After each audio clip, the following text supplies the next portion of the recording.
some old writings of mine.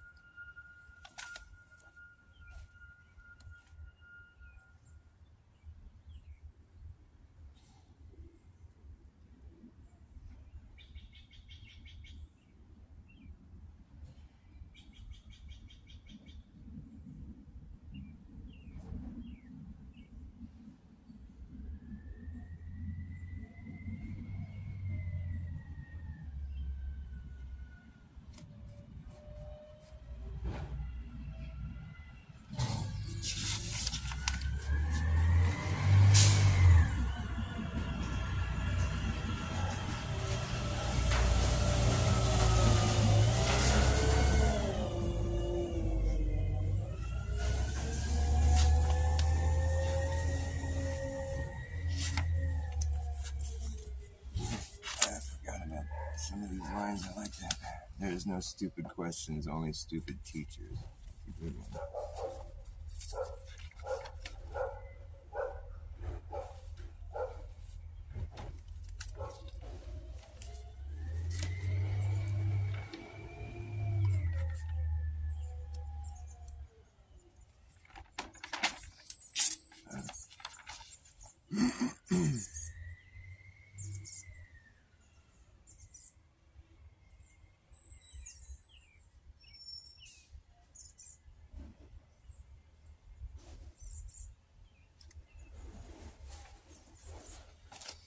I was just going to work on a couple songs here. That would be kind of a short show. It's not really much of a show, it's just me working on a couple songs. I like to do it live just for the heck of it.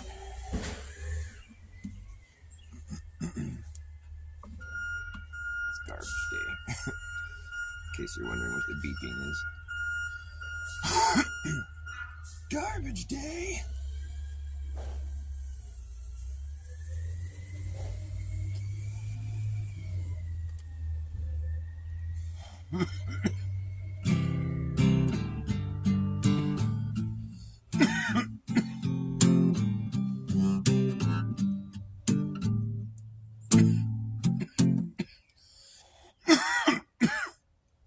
Working on this song.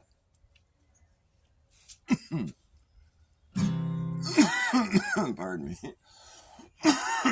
I'm running behind, but still running slower than most. But I like to coast. It's just easier on my mind.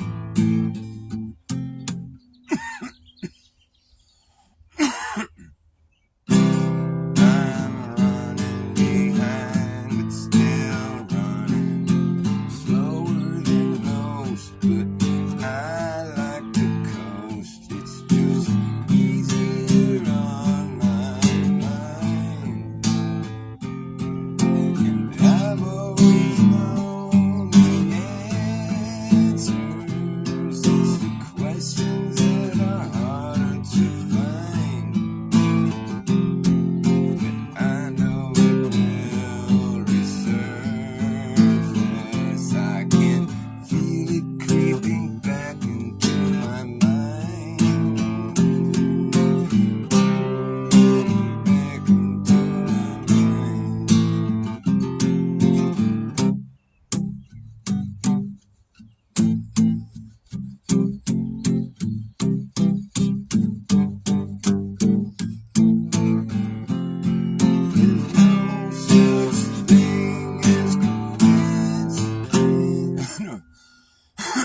Hey, Phil Henry. Nice to see you.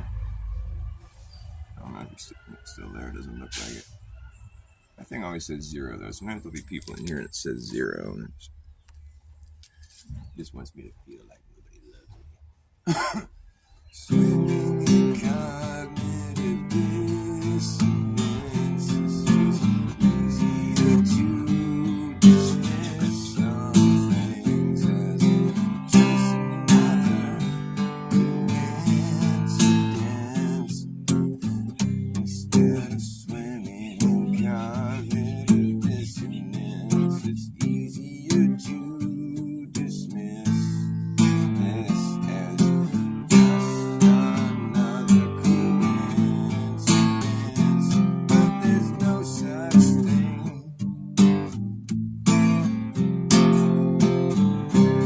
I'm running behind.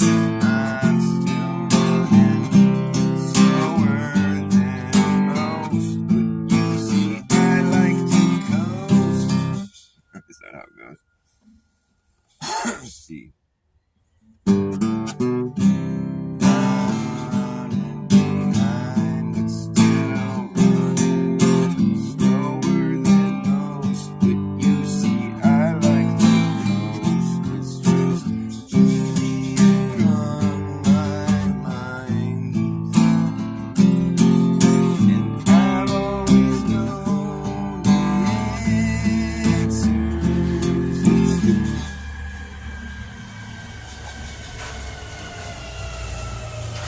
I'm just gonna drive by. It's like the third time. Let's see, try again. Let's see.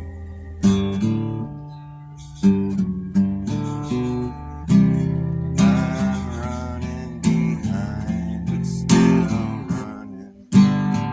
That's it. I'm running behind, still running. Man, it's so noisy. It wasn't noisy when I started.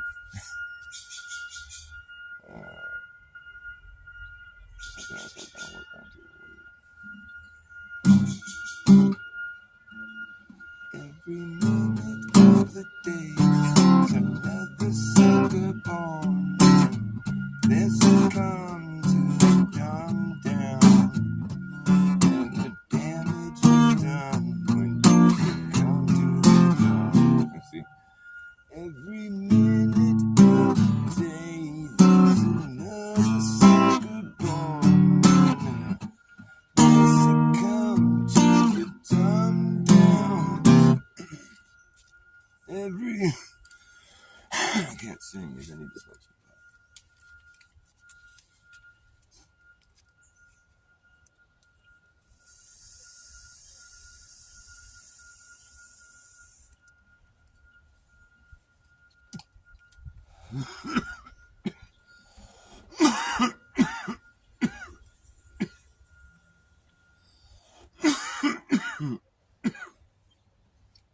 every minute of the day.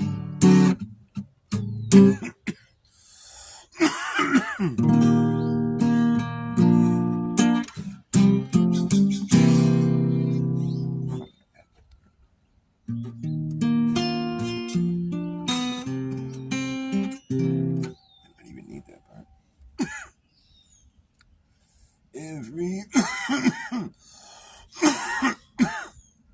Every minute of the day, there's another sucker born, and there's a come to the dumb down, and the damage is done now. And it's a slippery slope as you slide down alone, and he'll throw you a rope and throw you a bone, and you come back home thinking he's your friend right up until the bitter end. When you discover he's not your brother, Satan rides with hate and he's baiting that hook. He wants to reel you in.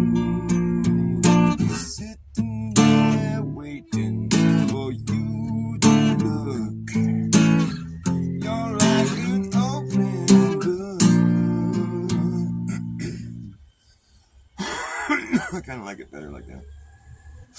So it goes. Like these garbage trucks to clear out.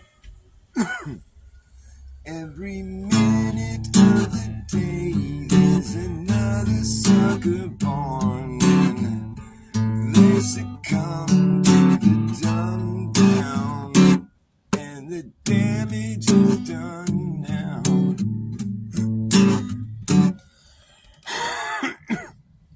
I need slower. I don't know. What do you think? What's up, Jananus? Nice to see you. I'm working on my Satan rhymes with hatin' song. Maybe it should be Satan rhymes with hatin', or Satan's always hatin'. It goes like this. Every minute of the day, there's another sucker born, and they succumb to the dumb down, and the damage is done now. And it's a slippery slope as you slide down alone, and they'll throw you a rope, and they will throw you a bone, and you'll come home thinking he's your best friend right up until the end, when you discover he's not your brother. Satan rhymes with hatin', he's baiting that hook. Satan's always hating, and he's baiting that hook. Yeah, he wants to reel you in. Oh, he's sitting there waiting for you to look. Yeah, you're like an open book, and every minute of the... So it changes like that. Yes, open book, and it's a slippery slope as you slide down alone. He will throw a rope, and he will throw a bone, and you will come back home thinking he's your best friend, until the bitter end, when you discover he's not your brother. Satan's always hating, and he's baiting that hook. He wants to reel you in. Yeah, he's sitting there waiting for you to look. You're like an open book.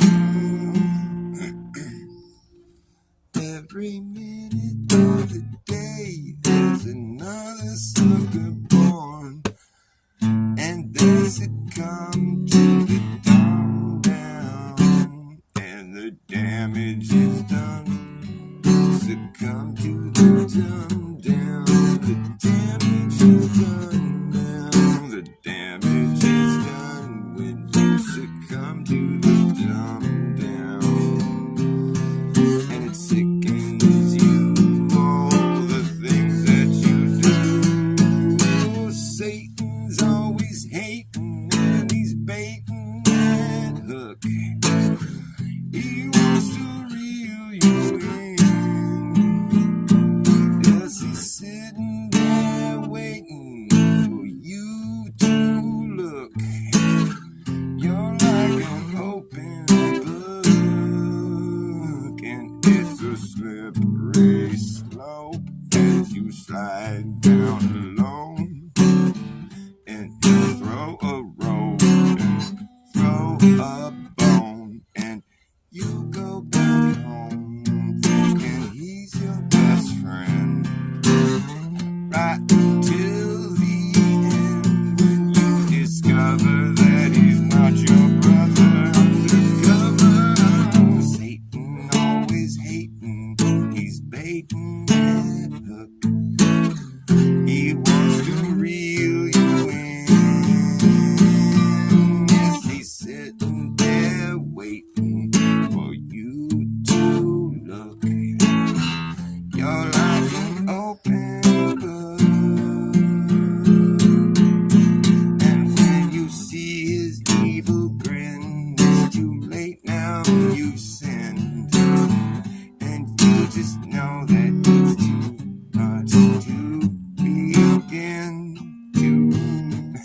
crazy.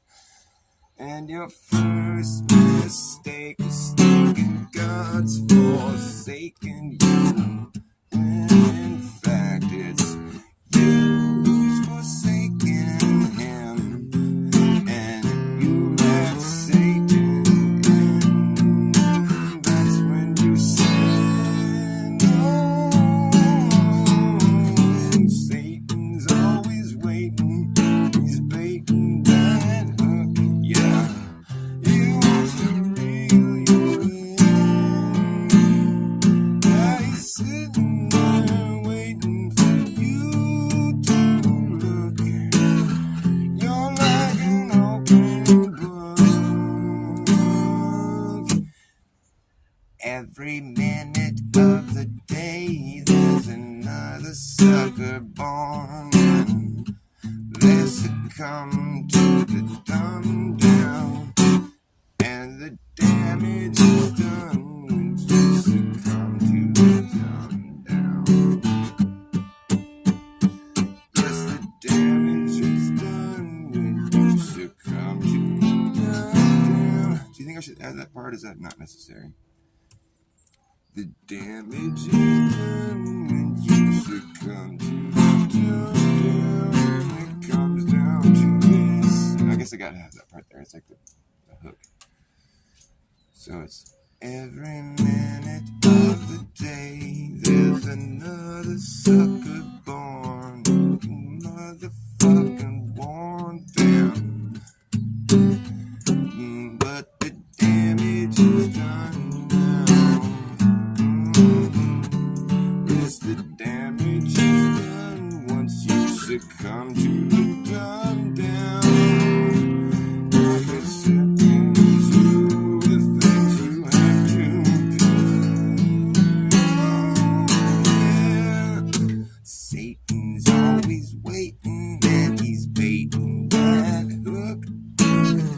He wants to reel you in. So maybe I should do other lyrics right there. Every minute of the day there's another sucker born. They succumb to the dumb down, and the damage is done when you succumb to the dumb down. And it all comes down to this. You know it don't. Satan's always waiting. It comes down to this. Chasing your love. Comes down to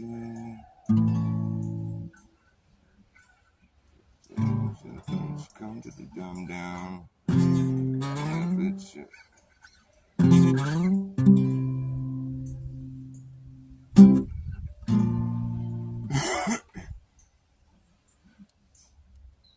come to the dumb down, you're willing to kill if you do what thou wilt. Willing to kill, do what thou wilt. Satan's always waiting, and he's baiting. Satan's always waiting, and he's baiting that hook. He wants to reel you in. I don't know. You think is that a good song, or is that just kind of like, I can't tell if it's good or not. I'll come back to that one. I'm running behind, still running, slower than most, but you see I like to coast. It's just easier on my mind. I've always known all the answers. It's the questions that are harder to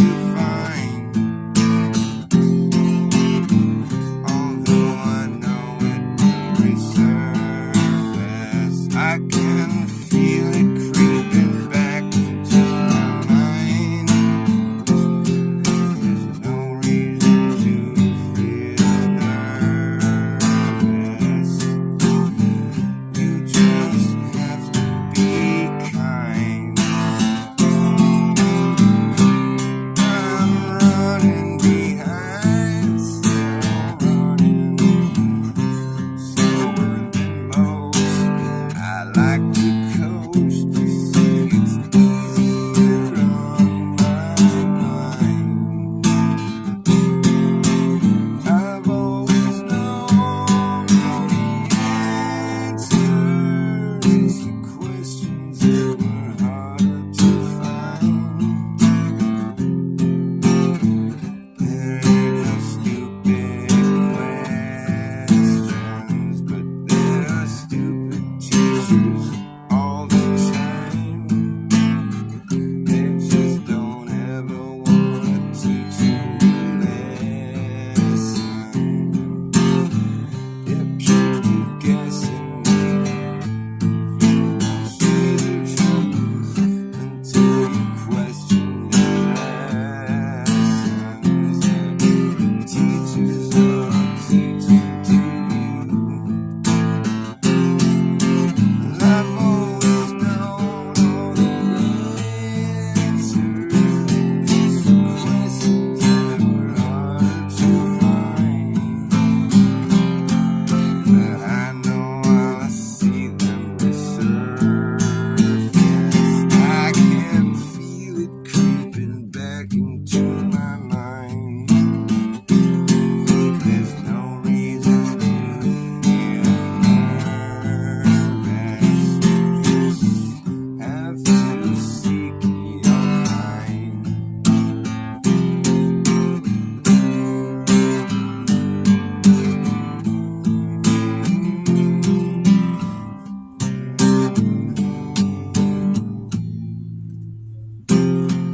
There's no such thing as coincidence. No such thing. If you're swimming in cognitive dissonance, I guess it's just easier to dismiss everything as just another coincidence. But it's easier to digest, I guess, if it's a coincidence. How do you really figure?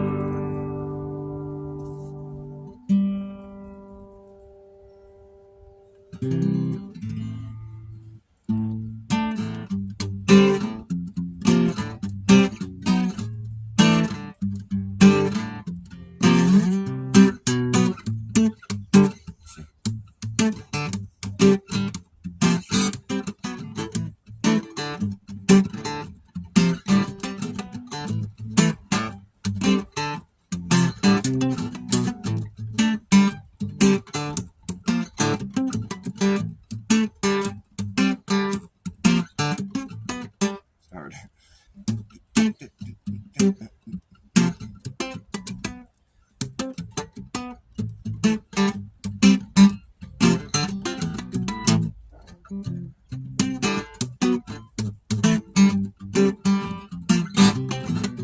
That's too hard.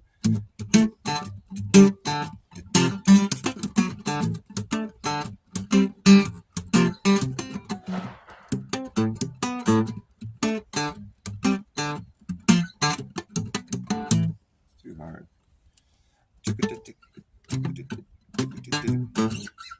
Rags to riches, riches to rags. Rags to riches, rags to riches, rags to riches, rags. Rags to riches to rags. The quickest to bag, it's a pat on his back. The quickest to back, the back to get rich quick. He gets a benefit. No shit, that's what you get. I shit you not, that's what you got. It's a cheap shot. Hey, with nothing but half of the full spectrum, positively pure potential. Well, nothing but half of the full spectrum, positively pure potential gets neglected and rejected. Rock copies collected, I get affected. Shit. With nothing but half of the full spectrum, positively pure potential gets neglected and rejected. Rock copies collected, I get affected, but I still will fly up in your face. I'm high. How are you hung up? Found to be visibly, physically bone dry.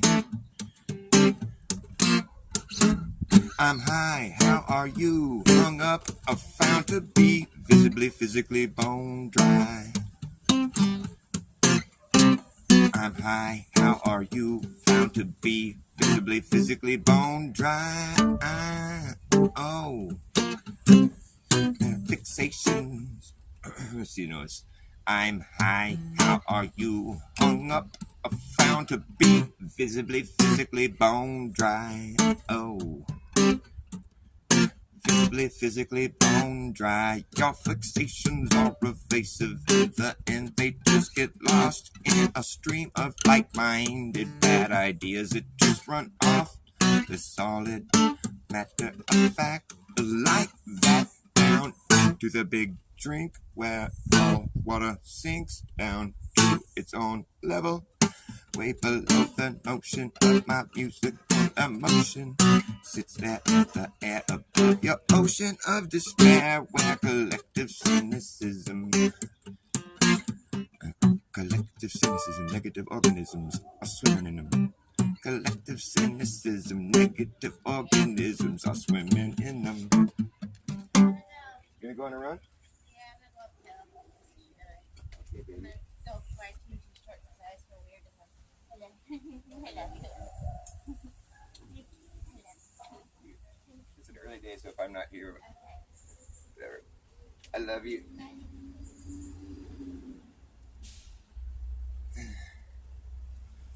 Physically bone dry. Is anybody in here? Doesn't look like it. Maybe there's one person. The soul. I'm a rebel.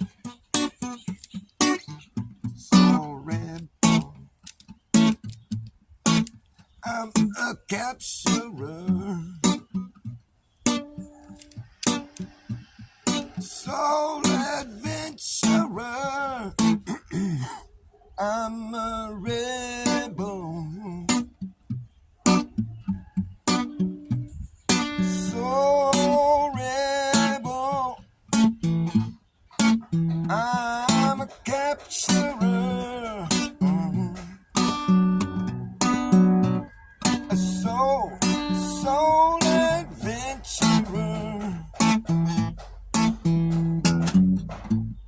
See the morning sun on your side. If you're not living good, I beg you, travel wide. I'm a rebel. No, it's not it. Travel wide.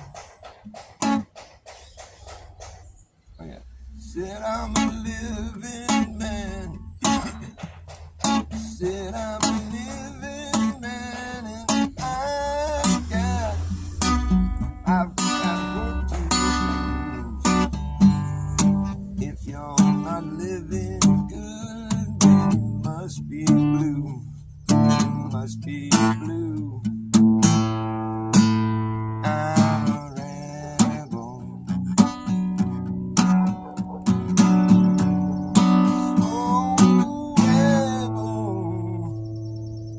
I'm a capturer. I'm a soul. What if it was faster? I'm a rebel.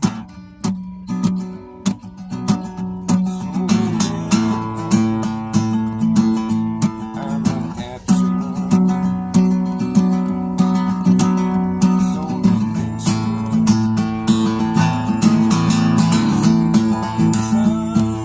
See the morning sun on your side.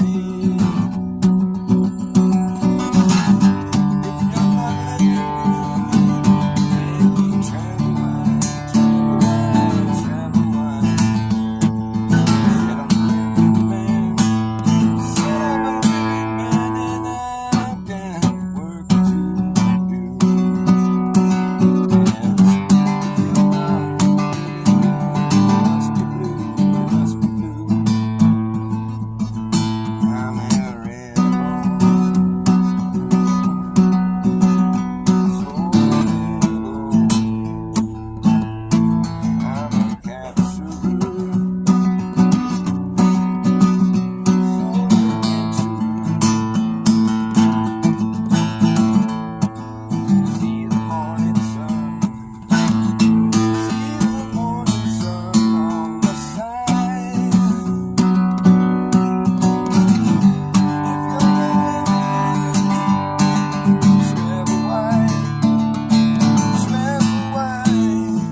sing too early in the morning. I'm a rebel. Is that all he says in that? I haven't heard that song in a while. Bob Marley and the Wailers. Bob Marley and the Wailers.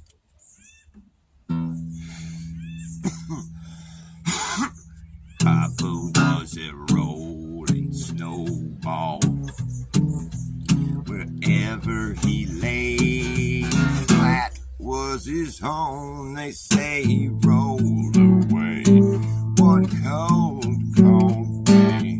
He's out there rolling still, rolling down this hill. The further he rolls, the bigger he got.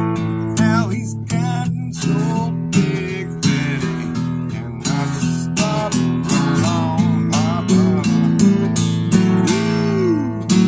Yeah, Papa was a rolling snowball. Wherever he lay, flat was his home. Yes, he rolled away one cold day.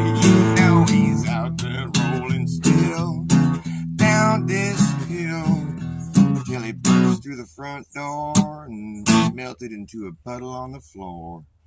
Then Mama came in and mopped his ass up. Roll on, Papa. Ooh, Papa was a rolling snowball. Wherever he laid, flat was his home. And when he rolled away, all he left us was cold. The further he goes, the bigger he gets. Now he got so big, he can't stop. Just keeps rolling till he reaches the level flat ass ground, flatter than earth itself. And wherever he lays flat is his home, in his flat home under his dome. That's where he rolls down the hill. Every hill rolls you to roam down into the roads where all roads lead you to hell. Well, if I know where they lead you to, every road leads you back to Rome. That's where your home is. Every road leads you back to Rome, including the road to hell that was paved.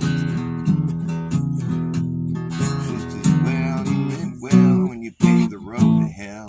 And now you're just gonna try to sell tickets. Come buy a ticket to go to hell. It's gonna cost you now. We're trying to sell your place in hell. We'll give you your own special cell. I sell cells in hell.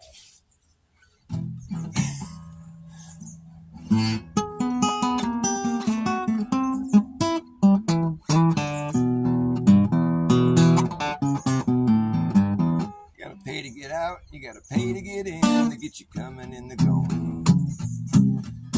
Get you coming and going. See how this works? That's how this works.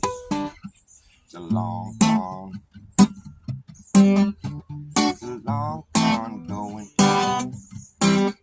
There's a long con. Do you know about this long con? There's a long con going on. And they're conning you senseless, can't go senseless. All your sense is gone. The con runs on. The con runs on lies. The liars have laid. They leave their layers and layers and layers of lies. The truth has protective layers. That's what they say. The truth has protective layers. You can peel away. The layers are the lies. The liars have laid. They leave their layers and layers and layers of lies to disguise the truth. But you can't hide truth forever. And you can't hide truth from you and me.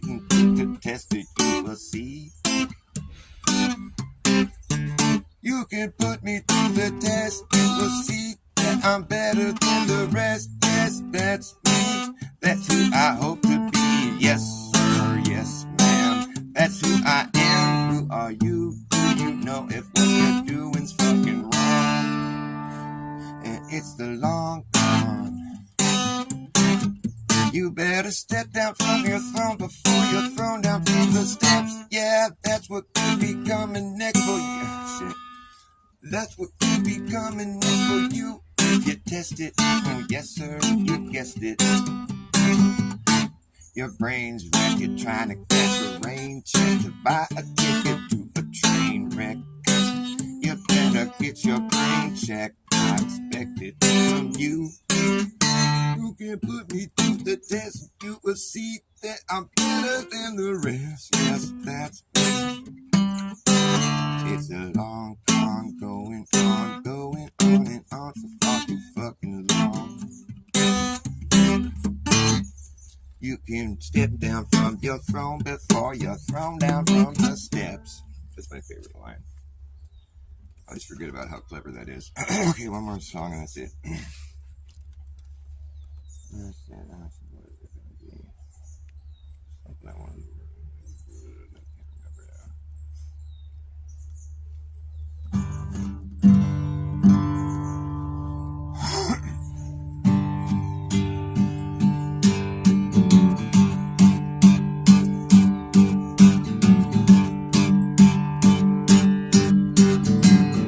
I wish that I knew. No, let's see, it's like.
What a joke. I'll do that bridge over again.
what you do.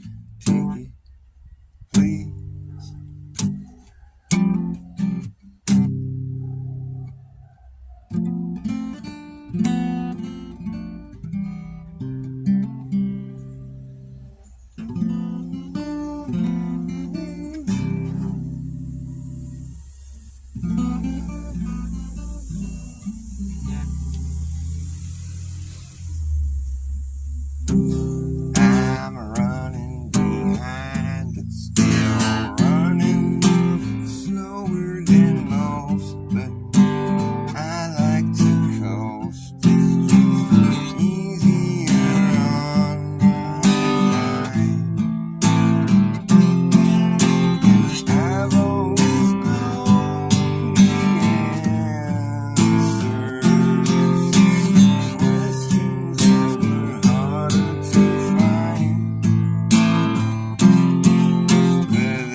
There's no such thing.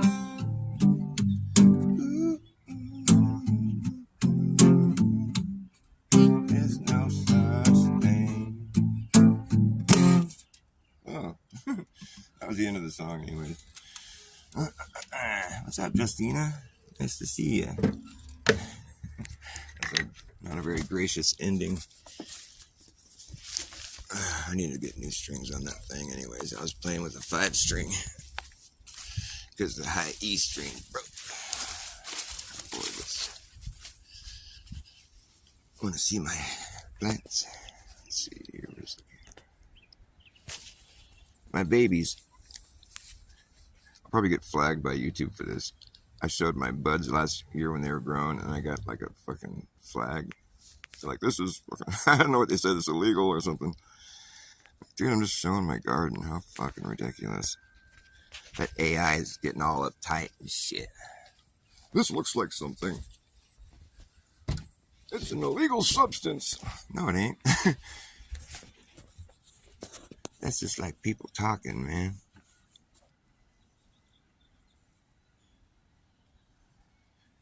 Nobody makes or breaks any laws. Nope. Just a bunch of people talking. Just a bunch of people talking, bunch of shit. But you'll know when you've broke a law as far as moral codes are considered. It's not like any mystery. It doesn't need to be written down. And as far as just the law of nature, well, you can't break that. That would be called supernatural. I don't know about that supernatural business. I think natural is super.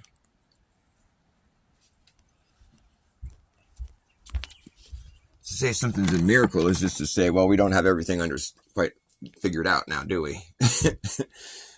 Which I'd be more comfortable saying that than trying to say something supernatural. It's just like, well, explain natural then. Like, where did this...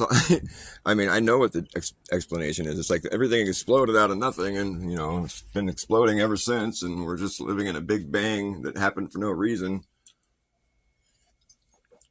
Okay, so I'm supposed to, like, accept all that, and then something can be supernatural. That's just about as out there as it gets. I think what I'm more inclined to say is just natural is super, and if you think something's supernatural, what you're just saying is, I don't understand this. And that's fine. You don't have to. But you should observe it and be marveling at the mystery.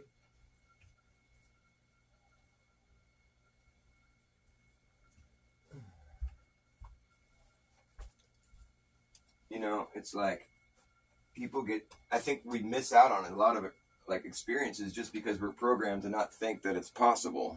You know, we've been like, because I mean, I've gone crazy before, like from psychedelic drugs, you know, that I've ingested on purpose, deliberately. And like, I've literally lost it, you know, like what would be considered psychosis. But like the things that I experienced during that period of time were profound. And it was quite supernatural. I mean, as far as all that's concerned. I mean, I can tell the story if anybody wants to hear stories. I mean, I've had some shit happen. There's just,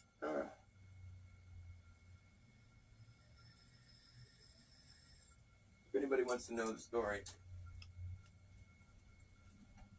put one into the chat.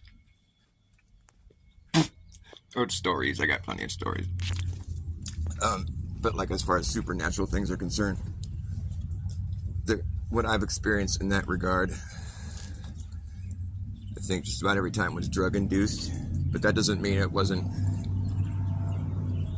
like that. Well, I'll explain. I mean, like when you're hallucinating things or whatever, and you know, it's like there's a pink elephant or something. I don't know. I've never had that experience, but I've hallucinated things. If you're having your own little personal hallucination on your eyelids or whatever, that's not supernatural. That's not what I'm talking about. I'm talking about like events that occurred while I was tripping that were real events, and like what you would call a coincidence, but just like so over the top. It's just like to think that it was a coincidence, like you just look stupid, like you're just stubborn or something. Like this happens, and the reason like it gets ridiculous is because I could tell you story after story after story about things that I've done while tripping on like mushrooms or acid or DMT. I've gotten so high, and like real world events that are that are significant, and just the timing of it all. I mean, I could just go on for hours about it. I could start my account by this just telling this one story, because this is like where I almost lost my life, and it was intense. I might have told this on this before. Do you remember the story about how I almost got killed by 2 trains? Did you hear that story already? I don't think I've told that one in a while. I was in Sacramento to see a Grateful Dead concert. This is like back in 1994, I think. I had just gotten out of high school, or it was 93 maybe. So I graduated in 93. But anyways, we went to see the Grateful Dead. This is when Jerry Garcia was still alive and the Grateful Dead were still doing their tours. And like once the Grateful Dead got famous, they just never stopped touring. They were always on the road. And there was a bunch of people like me that would follow them around. Grateful Dead tour, I'm going on tour. And like I didn't do the whole tour or anything, but it's like I would follow them around on the West Coast a couple summers in a row, a few summers in a row. And the first show this particular summer was up in Sacramento, and so it was the first couple of shows that we were going to. They played a couple of shows at each venue they'd go to, And we had just gotten there that night, and the next morning we woke up. It was like 7 a.m, and it was going to get really hot in the parking lot, because it's like you hang out in the parking lot before the show starts, and there's like thousands of people, tens of thousands of people that just flock to these shows. The cities have to like shut down. I mean, it was a fucking phenomena that was just, it was beautiful. It was a beautiful thing, but it was crazy. But I'm trying to set the stage here. So it's like, we knew it was going to be a long, hot day waiting for the show that was at night. And we're sitting in this parking lot, full, like no shade. And it's just sun's beating down. And it's like, it's going to be a hot day. It's summertime in Sacramento. And so I don't know what we were thinking, but we woke up and this hippie guy was walking by. He's like, anybody want a puddle? And what puddle means as in Grateful Dead, lots. It probably means the same thing in some other crews of people, but this is like, Grateful Dead lot terminology. You want a puddle? We're like, sure. So you have to reach out your hand like this, and then the person will drip liquid LSD in your hand and fill a little puddle in your hand. So it's like, yeah, and basically you're taking so much that you have no idea how much you're taking. Like a dose of LSD is just 1 drop. So when you take a puddle, it's just like, it's like a whole different dosing. It's like, I don't care how many drops kind of thing. A lot. And so we got really high right away, and it was like really high, like uncomfortably high kind of thing. And there's nothing much we could do about it. And it was really hot, and there was all these people, and it was just like really hot, and people were looking for shade, and it was just kind of like sketchy. And me and my buddy Brian, we got this idea in our heads. It seemed like a great idea. It really was kind of a good idea, but here's what happened. We're like, remember when we were pulling off the highway there? We were going over this bridge, and we could see there was a train trestle out there, in the distance, like one of those trestle bridges thing, for trains.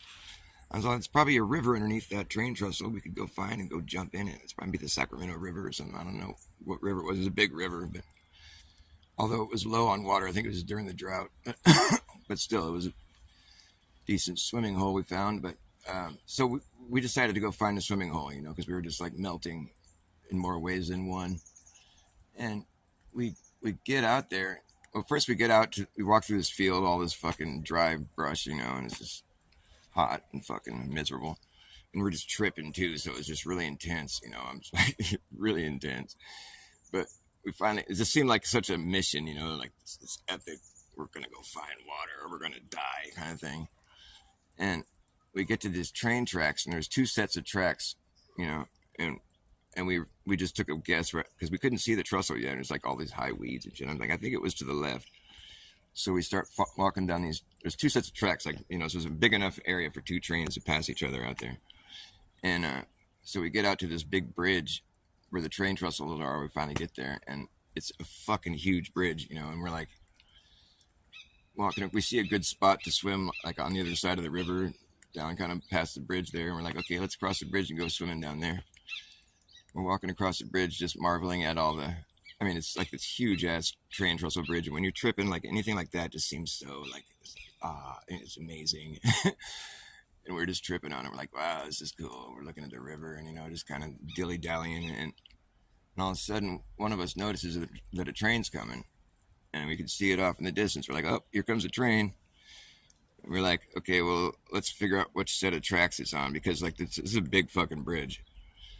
And let's figure out which set of tracks it is on. And we figured that out pretty easily, And then we're like, okay, let's get over on this side then. And we'll watch it pass, This was going to be a fucking trippy thing to see, while you're frying on acid. A train going by, If you don't understand why, then just take my word for it. So we're sitting there waiting for the train to go by. It's getting closer and closer, And then I guess that was God right there kicking in. My guardian angel decided to look the other way for a second, and I happened to notice another train coming from the other direction, and these two trains were going to pass each other right where we were standing, right there in the middle of the bridge. And I'm like, Brian, look, and he panics right away, because I mean it was just like, oh, this is it, we didn't have much time to respond, and he starts running. Like, he runs the direction of the first train that was coming, and I was like, dude, what? I was trying to yell at him, but it was so loud because all the trains were coming, and he couldn't hear me. But I'm like, no, you're not gonna make it, and I'm thinking, like, I'd already decided, like, I'm just gonna jump off this fucking bridge and hope for the best, But I had to give up on my friend. He couldn't hear me, so I run to the side and fucking I look down. And we'd already passed the part where there was water. So, like, if I jumped, I would have just fell like 70 feet or something. I don't know. It was a far drop. I'm like, fuck. And I would have just hit the dirt, It wouldn't have been pretty. But I was just like, dude, I don't have much of a choice. So I climbed over the railing of the bridge, and I was just going to hang there off the bridge, I was hoping to, like, I was going to hold on for dear life, because I was out of the way of the trains at that point. But once I climbed over the edge, I saw that there was all these support poles underneath the bridge that were all like a jungle gym kind of, and it was easy to just kind of shimmy down there, and I got underneath the bridge all like secure. And I was like, oh, thank God. I looked down, and the first thing I think is like, what about Brian? I look down and I see him doing the same thing way further down the bridge. Oh my God.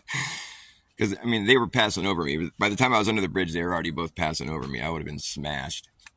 You get back up there, I'm looking on the bridge, I'm like, there's not even anywhere for pedestrians. It's totally sketchy. I can't believe it's that easy to end up. I mean, I guess it was just a coincidence, right? These two trains are going to pass each other right where I'm standing in the middle of the bridge. It's just a coincidence, right? Yeah.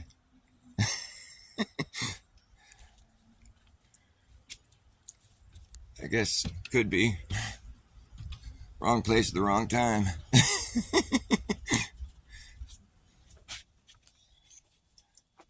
I just think about all the events that led to that. It's like, for us to have been there at that perfect time, we're going to get right in the middle of the bridge where these two trains are going to pass each other, and there's no walkway to get out of the way. Like, just be totally out of your head on drugs. The shit you end up doing, the situations you get into, it's like, it's uncanny. I had this other experience. This is just kind of a small one, but it was still pretty crazy. We were, when I was a kid, I was like hanging out with my friends in the neighborhood here in the mountains, and we were all high on acid one night, and we went out and sat and looked at these trees for like the whole night. We're just looking at these trees. And we finally just were like, we just watched this tree, like, we were just talking about this tree the whole time, and we got up and went to go home or whatever, and we heard this loud crushing. It was like the loudest thing you've ever heard, it was like, because it was a nice peaceful summer night. It was all quiet, totally quiet. And then a tree fell over, and like right where we'd been sitting the whole night, right after we got up to leave. We left. I mean, but when the tree was coming down, we were all like, I could see people like kind of like it was too late. We didn't have time to like, but it wasn't near us. I mean, it was like maybe like 50 feet that way, where we had just been sitting for like 5 hours tripping on the tree, and it just fell over right when we got up to leave. I mean, these trees don't just fall over, it's like, it wasn't windy. It was the middle of the summer, middle of the night. Like, what the fuck? I guess it was just a coincidence that we happened to be sitting there for 5 hours staring at the trees high on acid. you know, and just decided to get up and go home, and then one of them falls over. Doesn't happen. It was just a coincidence, I guess. What's up, batshit crazy? Oh man, you just missed the cool story I told about almost getting killed by 2 trains. Yeah, wrong place, wrong time. But my guardian angel, or just my God spark of life, my spirit, my soul, just decided to look just in time, because our attention was directed elsewhere and we were stupid. Didn't think of the possibility that another train might be coming and we're going to be stuck in the middle of this bridge where 2 trains were going to pass each other.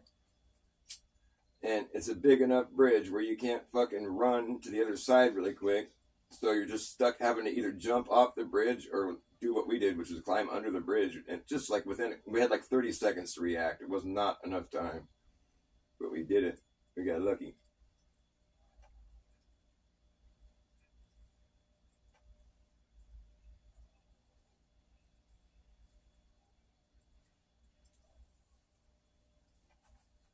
I had other experiences too, like a lot of them were like Grateful Dead concert related, because it's where I take the most acid. But like, there's one show that's where I really lost it, and I saw what I would consider to be supernatural stuff happen. Like I saw this dude's soul, or like I saw like something happened to his face where it was like I saw what he was thinking on his face, but it was in a way that I didn't think a human's face could act. Like I didn't think it looked impossible what I saw, and I wasn't seeing things. I wasn't seeing like unicorns and whatever. I wasn't seeing hallucinations. I was high as fuck, but it wasn't like a visual thing. It was just like a mental thing, you know. But and what I was doing at that show. See, the Grateful Dead, they play concerts that are off the cuff. That's what's so fun about them. They have like a repertoire of like 300, 400, 500. I don't know how many songs they pull from, but it's like most of them are original, but they have a lot of other old traditional songs they play, you know. Just they have like a real eclectic mix of stuff that they draw from, you know, old Dylan tunes. And so you never really know what they're going to play. They don't even know what they're going to play. That's the novelty of the Grateful Dead. They get on stage and they just start doing it, you know. And so it's like that's the whole novelty of their show. They don't have a set list. They just get up there and they start playing, you know. And they're aware of the fact that people come there for that reason, you know, a lot of people. And so they play with that, you know, and they play certain songs with other ones, and it's like, so you can kind of start getting good at knowing what they're going to do. Like if they play that, they usually end up playing that, or, you know, there's certain patterns that you see after a while if you really love the band, which I did do. And so there would be like this kind of contest within, you know, like the people that are really big fans of them, which like most of the people that go are, be like trying to guess what song they're going to do, you know, or like try to yell from the audience, play this song or that song, you know. So it's like this interaction with the Grateful Dead, you know. And that day this was up in Portland Meadows, 1995, up in Oregon. And it was when Jerry Garcia was still alive, 1995. He died like a couple months after that concert, actually. But we'd been to the show the day before that at the same place. It was really hot. It was like, I'd never been to Portland where it was that hot. Everybody got sunburned. The second day, everyone was all sunburned. It was crazy. It was like the second day we were all just like kind of toast. And I went into the show by myself. I was with other people that were there too, but I went in by myself, and I had this sugar cube that my friend had given me that I was saving for that particular show. I don't know why. It was the last show that we were going to on that part of the tour. But so I just took this sugar cube, but it was like saturated in acid. I remember seeing it was all falling apart, you know. It was like all totally crumbling. It was like dissolving. So I just kind of put the bag and just kind of dumped it all in my mouth. And it was really hot, like I said, and it was just like kind of like muggy. And so I'd seen the opening act the day before that, which was Chuck Berry. Chuck Berry opened for the Grateful Dead. It was awesome. But he was doing it again for the second day, you know, and I'd already seen his act the day before that, and I was like, I'm going to take a little nap while Chuck Berry's doing his set, you know. And so I laid under this tree, like right when I got in the show, I laid under this tree. It was like the only shade I could find, and I passed out for a minute, you know, for maybe most of Chuck Berry's set. It was like maybe like a half hour or something. And I remember waking up, and the acid had kicked in hardcore, you know. I woke up from this nap and just like you know, I had to like realize where I was, but I was just like high as fuck. And so it was like waking up in a dream. It's really, and I could hear the Grateful Dead playing in the background. I'm like, oh man, it's like I'm in heaven, you know? It's so crazy. I woke up high as fuck at a Grateful Dead show, and the Grateful Dead were playing with Chuck Berry. They're playing, it was like Let It Rock, I think. Way up in the evening down in northern Alabama, working on his friends with a steel driving mama, trying to find some money, get some brand new shoes. I don't know, one of Chuck Berry songs. But I just woke up to that, and I was all like, yeah, you know, this is great. I was totally crazy awakening. I stood up. I'm like, I'm going to go fucking dance and go have fun, you know. And right when I was about to walk off, this dude grabs me from behind. He's like, are you okay? And he shakes me. And it just fucking, dude, it freaked me the fuck out. And, you know, I was like, I thought something bad was happening, you know, and I was fine, you know, I don't know. He didn't need to do that. But it was just security for the show. And he's all, yeah, we saw you lay down and take a nap right there for a minute. We were worried that you were having heat stroke or something. I'm like, I'm fine, dude. I got up and walked away. I mean, you know, I was just like, wow, that really, but it set my trip kind of on a bad one. Because in the back of my mind after that, I kept feeling like someone was watching me, you know what I mean? Or like, it kind of set off this paranoia thing where I'm like, oh, you know, like, it just fucked me up. Because I normally wasn't like paranoid or anything, you know? But like, it was just, I was really high and he's freaked me out. And so the rest of the show was just so weird the way it took place. But like, I was calling every song. It was so crazy. And it got to the point, and I was like being really like, you know, when I'm really high, like I just become like a spectacle, you know, like more of a spectacle. But I was just like, you know, they're going to play this, you know, I was just people around me that that I knew, but I was just like, they're going to play this song next, you know, Jackaroo. And they play it, and I'm all, see, I told you, you know, and the first couple times people were like, yeah, right on, you know. And I'm like, okay, next song they're going to play, you know, just like Tom Thumb's Blues or whatever, and Phil's going to do, and they're like, are you sure, man? That's kind of a rare one. And Phil, you know, because Phil's a bass player, he only played a song every maybe 3 or 4 shows out of the tour. Like, it was kind of rare that Phil would play a song. He played it, and people are like, what the fuck, man? How did you know that? I'm like, it was coming to me. I'm like, but I was thinking of songs that I wanted to hear too. I'm like, I want to hear Tennessee Jet, and they play Tennessee Jet, and I call it, you know, people around me are starting to go, dude, how the fuck do you know every song they're going to play? That's crazy. And I did it all the way through the first set. I'm like, Music Never Stop, closer, and sure enough, it was Music Never Stop. And at that point, people were looking at me kind of like, dude, there's something up with you. That's weird. How do you know the band? Are you friends with them? I'm like, no, they don't use the set list. I mean, if you're a Grateful Dead fan, you know that. I'm like, I'm just on fire today, man. I know what they're doing, but I feel kind of like I'm telling them what to do.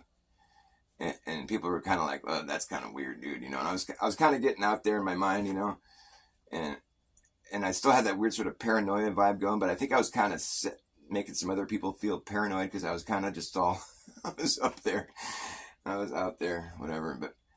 But what happened during the intermission was crazy. I found some of the people I was with, and I was sitting there in this circle of people who were smoking pot, and I was just like peeking, you know, and I was gone. I forget, I said something kind of cocky. I think I just remember feeling kind of like, I wish I hadn't have said that. After I said it, I forget what it was, but I looked over at one of our traveling companions or whatever, this guy Zahn, who I'd always kind of had a weird feeling about him. He's just kind of a sketchy dude from Mendocino, but he had this look on his face, and that's when I saw this like supernatural thing. Like, his face started tweaking and doing all these weird movements, and it looked supernatural to me. Like, and I hadn't seen anything that was like that prior to the part of the trip, you know.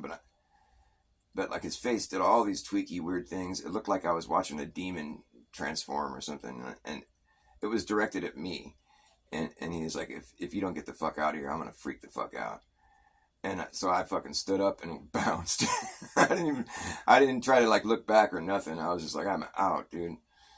It was the craziest thing I've ever seen anyone's face do. It looked like I was watching a demon, like a person turn into a demon, and it was directed at me. Like, I don't like you. You got to leave. And it was fucked up, man. That's all I know. It was just fucked up. Unfortunately, he wasn't traveling in our car with us. He was just one of the people that we kept meeting at shows. He was a friend of my friend I was traveling with or whatever. So I didn't have to like sit with him after the show or anything. But I mean, it's like I did talk to that guy about it later, and like he's totally like had no idea that that happened, but I saw it happen. It was real in my mind. But this isn't what the reason why I told this story, because at that point I felt like there was some weird shit going down, and at that point, because I felt like I was in the Grateful Dead's mind for like a whole entire set, and like I really did feel like that, you know, and people around me were kind of getting weirded out, and because of that, it kind of boosted my confidence even more, and I was really feeling like I was in some sort of collective mind. And you know, when that dude's face did that, you know, and like it set me, like everything that was happening was kind of setting this tone of like, dude, you're becoming like the god of this show kind of thing. Like you're like you're in everybody's head, you know, and some people aren't responding to it too well, you know, and like it's just, but it got even more intense, and fucking. Okay, so like basically the second set started, and I was telling everybody they're gonna play Shakedown, second set opener. I was walking around, I was like telling everybody, I'm like, they're gonna play Shakedown. This is it right here, Shakedown. It's like the big hit everybody loves. Everybody wants to see Shakedown Street. That's the song the Grateful Dead play. Did you see Shakedown? You know, if you like, did they play Shakedown? And they hadn't played it yet on that tour, and I'm like, this is it right here, guys. This is it, Shakedown. And like some of the people that had seen me, you know, I was like, I was really being like verbal, you know, in this kind of the spectacle, like I said. And some of the people were like, are you sure, dude? You got all those songs right the first set. Are you sure they're going to play Shakedown? Fuck, sure enough, they came out with Shakedown. And it's just like this epic like song everybody dances to. You know, I was like, yeah, can't believe that I was right. I knew I was right before I was even vindicated. I'm like, they're going to play Shakedown. And at that point, like, it just got, I think the whole trip had gotten a little bit too intense for me. I was basically just like, I felt like I was controlling people and like the show, and like I was like, I didn't mean to come in here and like orchestrate the whole show. This was kind of crazy, and you know, this is all going on in my mind, right? You know, and I was starting to feel kind of fucked up. Like I didn't like, you know, like when you're like a little too overconfident, or just like you catch yourself just being kind of cocky. You know, I was just like, this isn't how I want to be. I just kind of had this realization, like, why do I want to be king of this show? Or like, what the fuck is going on here? I feel kind of fucked up. I got this weird insecure feeling like I shouldn't be doing this. I'm messing with something that's just like way too powerful. And it was, but like what I was thinking, here's what was going on in my mind. I'm like, I need to either leave this show or go get up on stage and start playing the show. And so that's what happened. Like basically, I knew I was going to leave the show because I didn't think they wanted me to come on stage and play. But here's how it played out, though. The second I had that thought, I'm in the middle of like 10,000 people, you know, dancing at this like Shakedown. It's like the song that everybody loves, you know. It's at the end of the song, and it's like they do this long jam at the end of the song, you know. But like the second I had that thought, the entire crowd of people parted, and the part ended at me. I looked past me, nobody was parted behind me. So I just started walking down this aisle that had formed the second that I thought I better get out of here or to go get on stage and start playing the show for them. And so the second I had that thought, the whole crowd parted, and the Grateful Dead, like, boom, they went into this little jam. It was like really quiet, and they weren't really doing anything. They were just like, dunk, dunk, dunk, just replaying that same little riff over and over. It's like, what are you going to do, dude? I'm like, well, they're like, it seemed like they were waiting for me to come get up on stage and tell them what to do. Because I at that point, I'd given up on like controlling the show, you know? And they're just like, dunk, dunk, dunk, just playing the same riff. Usually they jam and do all this crazy stuff, you know, but they're just like, because I was like, I don't want to control the show anymore. I'm out of here. And so the crowd parted. I'm walking down this aisle. The Grateful Dead are like playing this thing. It's just skipping. Nobody's dancing anymore. They're all looking at me. And Grateful Dead just were like up there. They didn't know what to do because I wasn't controlling the show anymore. And so I'm walking down this aisle, just like looking at everybody that's looking at me. They're not looking at the stage, you know, where you should be looking. They're looking at me as I'm walking down this aisle. And I'm looking over at the band. They're all just kind of looking at me too, just playing the same riff. I'm like, what the fuck? So I finally walk all the way down the aisle, and I see the aisle's kind of closing up behind me as I'm going. So it's not like there was somebody else that they had to carry out with a stretcher or something, you know? It wasn't anything like that. I was the only one that walked down this aisle, closed back up after I walked down. And as soon as I get to the end of the walkway there, I realized that I just walked out of the show. It was like the exit door right there. And I'm like, oh, and I had this weird, like, change of heart all of a sudden. I'm like, oh, wait. And I went to go back into the show, and they're like, nope, you can't come back in. You left. I'm like, oh, shit. And right when that happened, the song ended. All awkward, and everyone started applauding, you know. But the entire crowd of people was looking at me. They were applauding. Yay, you finally left. All right. Everyone's all, yeah, they're looking at me. The stage is over there. I just finally got out of this concert, but I tried to come back in, and they're like, no, you can't come back in. I'm like, oh, late. And then the song ended, and everyone's all, yay. They're all looking at me. I'm standing there going, what the fuck? So I just walked away with my tail between my legs, you know, and I sat down on these logs, and they started playing this song, one of my favorite songs, Looks Like Rain. And it was like, it's like a touching song, you know, it's kind of like a love song. It just seems so fitting because I was like, my heart was broken, you know. I was like, oh, I basically got ousted out of the show after being like the guy that was like controlling the show, you know. But they're like, okay, if you're not going to come up here, you got to leave, you know, and we got to take over from here. And, you know, the song that they played seemed to be reflecting that sentiment, you know. And I think I finally came out of my whole thing when I'm sitting there listening to that song and just kind of trying to process everything. These police come riding up on bicycles. There's like Portland cops or whatever, and all these cops come riding up. And they come right at me, and they come and they park their bikes, you know, and they're walking towards me. I'm like, oh, this is the part where I get arrested? I'm like, oh, this is fucked up. You know, but at that point I was all feeling sort of like, this sort of like, you know, righteous sort of attitude. I don't know. I was just like, well, I'm just gonna face this. You know, I'm not like afraid. I didn't do anything wrong. You know, except for that I was high on drugs. You know, but I just stood up like I was gonna face them. You know, I was all like tough. You know, and they came walking up, and then they stopped. You know, a little bit before they got to me, and they're like, and they just started talking. You know, and I heard the little CBs going on, you know, 10-9 and all this stuff, and I was thinking they're gonna like bust me or something, but then they were just like talking, and one of them's like, oh yeah, you can hear the show pretty good from over here, and I was like, wait, they're just here to listen to the show. Oh man. And so I was just like, I think I said, hey, what's up, guys? And they said, hey, and so I was like, okay, they're not here for me. And I just started walking away, and you know, I don't know, whatever came after that. What happened is I ended up meeting my friends back at the car, and I told them about my experience, and they're like, whoa, that's trippy or whatever, you know. It's just like, they didn't know that was happening, but the thing is, when I got back and I found the bootleg copy of that show, that specific show, because that's when you're Grateful Dead head, you get bootleg copies of all their live concerts, and you have entire rooms full of all these bootlegs. But I got that particular show on recording because I wanted to hear what I had, you know, the concert that I had controlled, and sure enough, it was how I remember it. And especially what was crazy was the Shakedown Street that I was talking about, where they were just skipping. They did that one like where they weren't really doing anything. And, well, it seemed like they were waiting for me to either leave or come up on stage. Well, I mean, can you just imagine if I had tried to go up on stage? Like I literally felt like if I had made that decision, that they would have let me up there and I would have played with them. Like that's what I felt was being set up. I'm sure that I don't know though. You know what I mean? It's like I was that convinced after a whole entire show of just feeling like I was controlling the show. They had to do what I told them to do. The second that I had the thought like, well, I better get up there and just start playing the show for them or just leave. You know, I was getting way out there. Then everything changed and was waiting for me to decide what to do. You know, I decided to leave. Or basically, I didn't really decide to leave. I just followed the walkway. And once I realized that I had left, I turned around and I wanted to get back in. And they're like, nope, sorry, you left. And they're like, yay.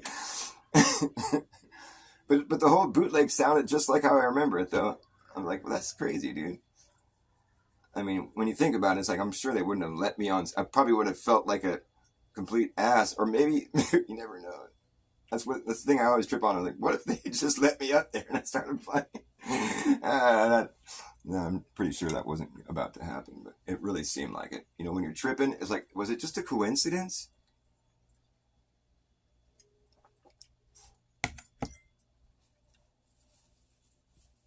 Guess it was just a coincidence, huh? What do you think?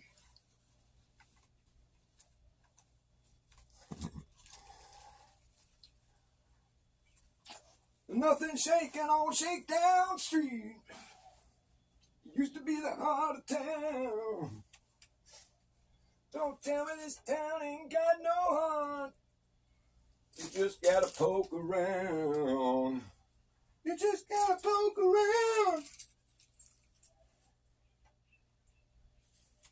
Well, what is it? You think you've seen this town clear through? Well, you can never tell. Nothing here that can interest you. Well, you can never tell.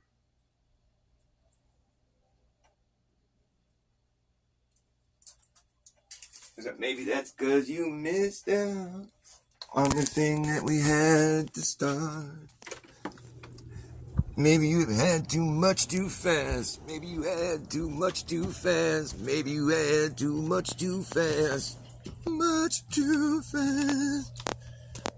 Or just overplayed your part. Nothing shaking on Shakedown Street.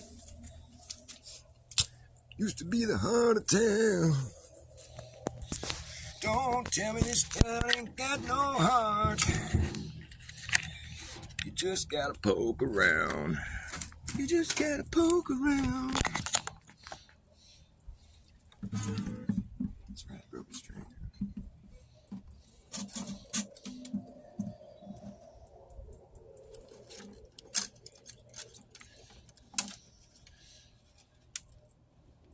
What is the first line of that song? Since I'm passing your way today. No, it's. Tell me this town ain't got no heart. No, what is the first line of the song?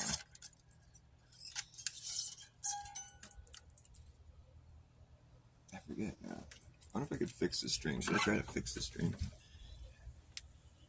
I might be able to. Still got some length on it. Let's see if I can do a string repair. I gotta check the time. I forgot it's an early day. What time is it? Okay, we're doing good. I pick my kid up at. What did I do that for? I picked my kid up at 12:15 today. It's an early day. Every Wednesday is an early day. I don't know why I dropped that little peg or that little thing that goes on the end of the string. Oh, darn it. Why did I do that? I'll try to find another broken string around here somewhere. I can add that piece off of here. Oh, there's one. Go. Take long.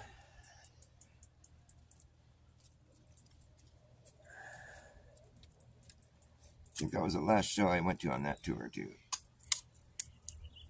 The next, oh no, I went to, yeah, I saw him play at Shoreline after that. That's right. And then Jerry died. They didn't even make it all the way back east. They were playing in Chicago, I think, on his last show. The last song Jerry sang was, I will walk alone down the black, muddy river and sing me a song of my own. I will walk alone down the black, muddy river and listen to the river as it moans.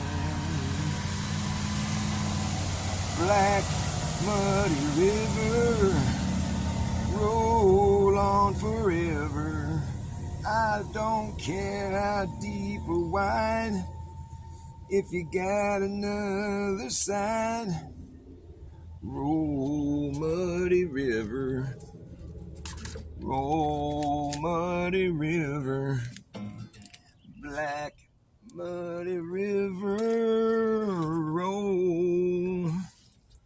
Near, near, near, near, near, near, near, near, near, near, near, near, near. Near, near, near, near, near, near, near, near, near, near. Black, muddy river, roll on forever. don't care how deep or wide. If you got another side, roll muddy river, roll muddy river, black muddy river, roll. I don't know all the words of that song.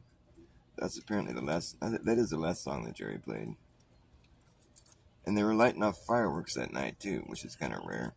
It was like one of these shows where it's like, it kind of seemed like they knew it was his last show. Was it just a coincidence? I don't know. That's kind of an epic last song to sing.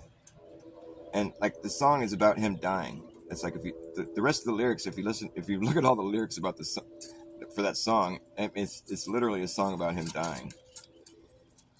And that's the last song. It's crazy. He didn't commit suicide or commit Jewicide. What are you supposed to say? I forget. It was like, yeah, he didn't, what do they call it? Unlive himself. It's like, that's the worst term you could possibly use. Unlive. I'm sorry, that's not an option. You can't unlive, dude. That's why suicide is pointless. It already happened, dude. There's nothing you can do about it, man. You can't unlive. You just have to learn to accept it and move on.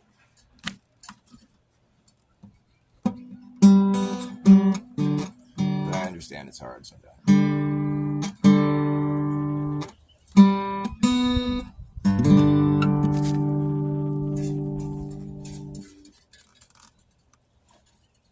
I just think that's a funny word to use because it's so not true. It's the furthest from truth. It's an untrue term. I'd rather sing to you things that are true. That's what I like to do. I didn't go to heaven. Heaven came to me. I didn't come around, I just came to you. I didn't write this song wrote me. And it tells you how I am, who I am. Who am I? You know who you are. Do you know how you are, who you are, who are you? Do you know? How you are, who you are, who are you? Do you? This song was always here, waiting for me to come along and play it for you. And now that everything's in its right place, everything's in its right place, there's no time to waste. It's a picture perfect paradise. It's a picture perfect paradise. Isn't it nice? Nice.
quite literally.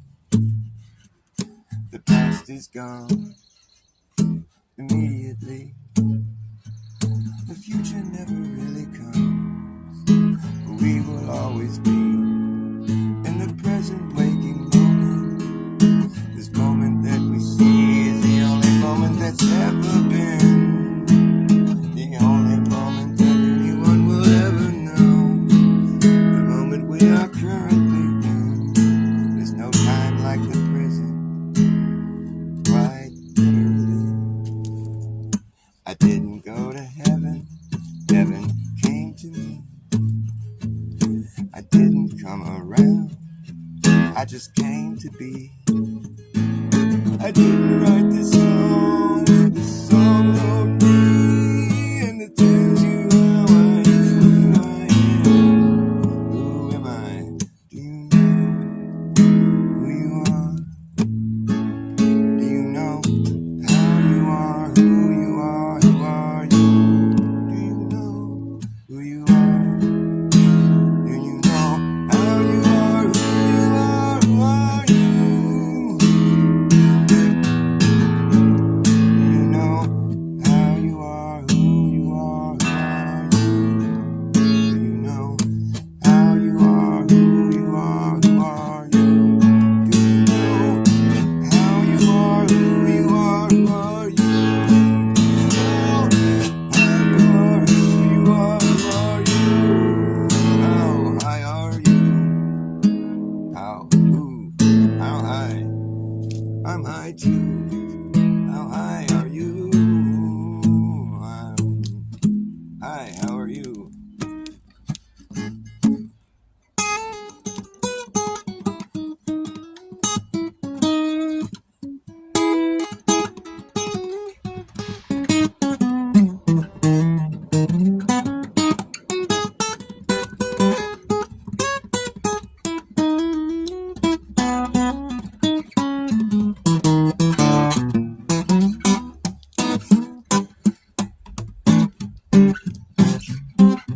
Rags to riches to ripple, riches to rags.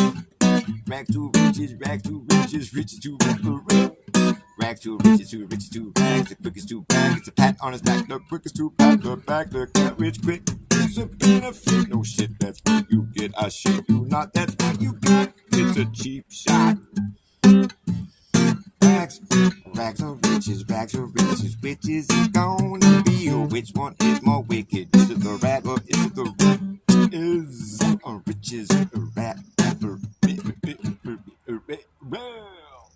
With nothing but half of the full spectrum positively, but reject gets neglected and rejected. But cobwebs collected, I get affected, but I still fly up in your face. I'm gonna fly up in your face. I'm high, how are you? Hung up, found to be visibly, physically bone dry. Okay.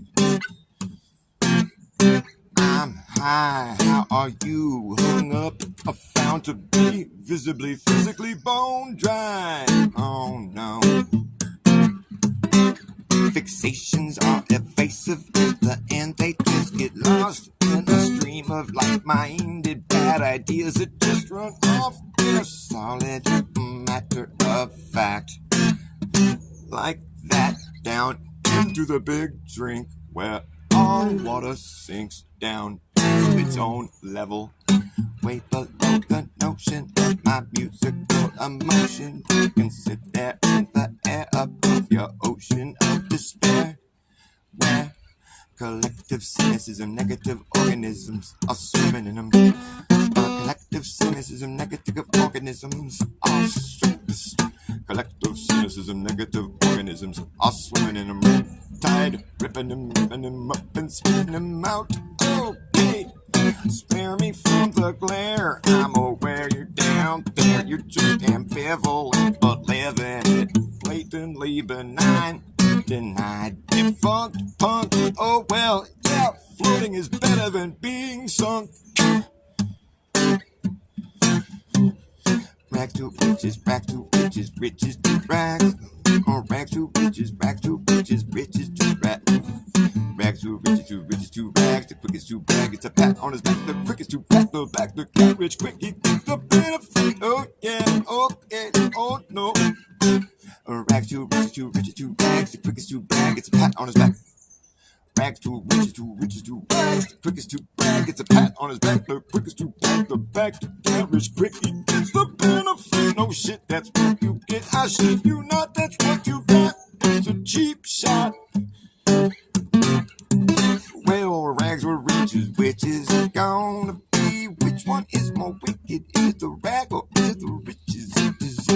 It's a big wig where the wicked sit in the cockpit. The shit, they steer the shit, the shit they get away with is despicable.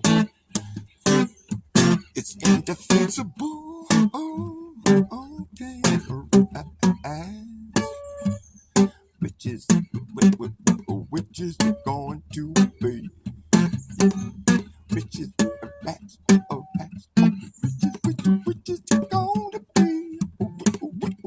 Which is it going to be? When nothing but half of the full spectrum positively potential gets neglected and rejected while cobwebs collected, I get affected. I still will fly. Up in your face, I'm high. How are you? Hung up, found to be visibly, physically bone dry. Visibly, physically bone dry. Fixation of faces and visibly, physically bone dry. Your fixations are evasive. In the end, they just get lost in a stream of like-minded bad ideas that just run off. Solid matter of fact, like that down to the big drink, where all water sinks down to its own level, way below the notion of my musical emotion that consists that the air above your ocean of despair, where collective cynicism, negative organisms are swimming in a red tide, ripping them up and spitting them out. Spitting them up and ripping them out. Spare me from the glare, I'ma wear you down. You're just ambivalent, but living it, you're blatantly benign. Denied the funk, the punk. Oh, well, floating is better than being sunk. Ambivalent, but living it, blatantly benign. Denied the funk, punk. Oh, well, floating is better than being sunk. Rags to riches, riches to rags. Rags to riches and bags and bitches and hags and hitches and snags and stitches and... what else? Bags and bitches. No, that's not gonna work. Jags and jixes, jags and zigs and zags, zags and zigs. Wigs and wags.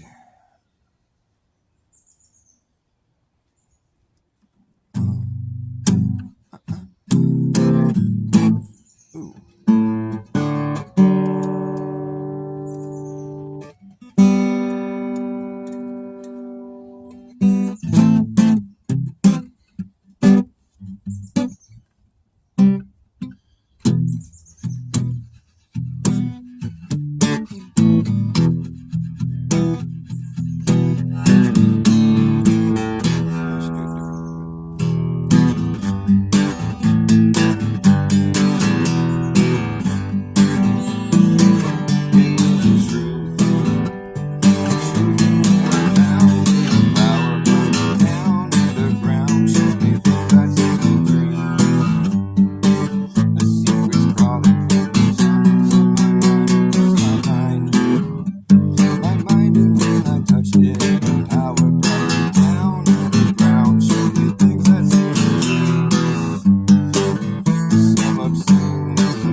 know, I kind of like the other beginning though. It was the truth. The truth, and when I found that power brought me down underground, showed me things I'd seen in dreams. Some obscene. I think that's more driving or something. I just think it sounds better. Justin Johnson. Sorry, I'm not going to make that joke about you every time I see your name. I don't want to be like one of those guys that's totally annoying. Every time he sees my name, he says he's adjusting as Johnson. That's rude. I'm not going to do that one anymore. Sorry, bro. Sometimes I just can't help myself, but like, this is stupid. That's gay. I'm not going to be like, oh, every time I see this guy, I'm going to say that now. It's like, it's funny once, maybe twice, but come on, man. It's your name. I don't want to make you feel like I got to make fun of you every time I see you. What a rude person that would be. I don't want to be rude. I just want to be funny. But I'm probably neither. Salad. Thanks, salad. What kind of salad? I've been digging that Trader Joe's, like broccoli slaw they have. Except they put blueberries in it, but I don't usually want blueberries in my salad for some reason. I love blueberries, but that's, I don't know. Whatever. I like broccoli though.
Transition into that. You just can't.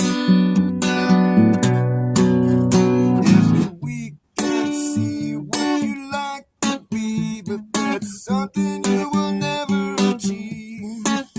And if you take away what you got, my friend, that's something that you can't get back, and you can't transition into that.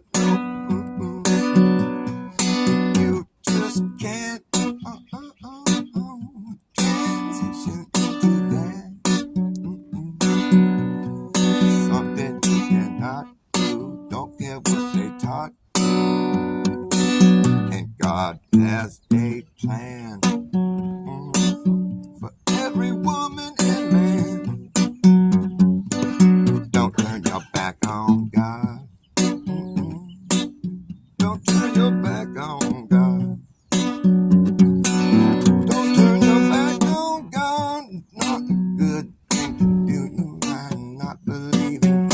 God believes in you. You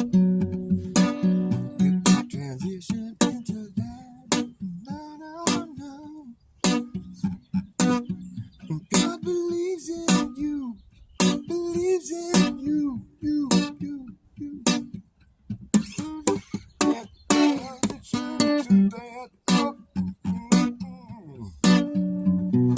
Don't care what they taught you. That is something that is not true.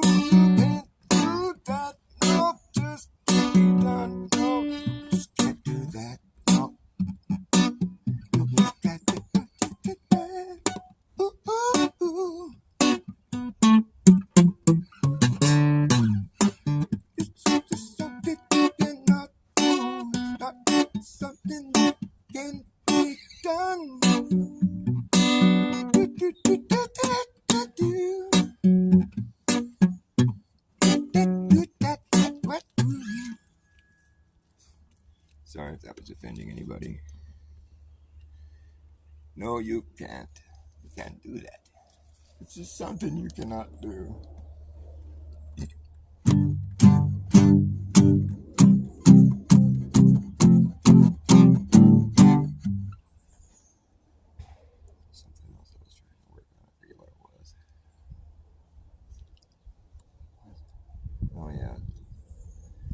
every minute of the day there's another sucker born, and the damage is done now. It's the damage you've done when you succumb to the jungle. The damage is done now. When you succumb to the jungle,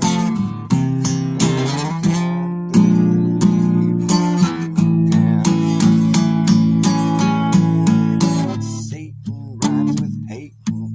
He's baiting that hook. He'd like to reel you in. Plus he's sitting there waiting for you to look. You're like an open book. You slip and slope. You slide down alone. Throw you that rope and they'll throw you that bone. And you will go back home and that is your best friend. Right to the end when you discover he's not your brother. Satan's always hating and he's baiting that hook. He wants to reel you in. He's sitting there waiting for you to look. He's like your evil twin, and his evil wind will lure you in. Slippery slow. Ooh, Satan's always waiting.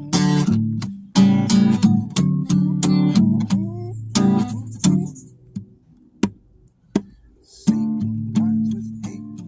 He's baiting the hook. Always trying to reel you in. He's sitting there waiting for you to look. You're like an open book. Satan, he's always waiting. Satan, he wants to reel you in.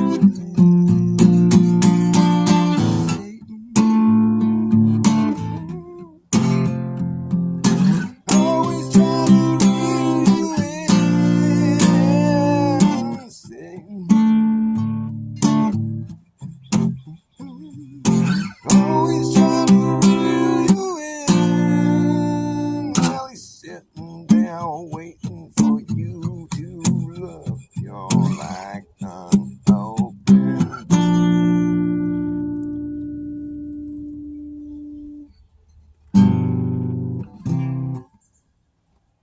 Well, you say something that you don't like. They come along, they give you a strike. Talking about something that they're trying to hide. The way to get your tubes tied up right quick. They don't like that shit. And you say something that you don't like. They come along and they give you a strike. Talking about something that they're trying to hide. The way to get your tubes tied up quick. They don't like that shit one bit. And it's too true to be good. Oh man, there goes the neighborhood. Well, if you said something you two don't like, they come and see to it that you get white. Talking about something that they're trying to hide. Good way to get your tubes tied up quick. They don't like that shit one bit. And it's still true to be good. Oh man, there goes the neighborhood.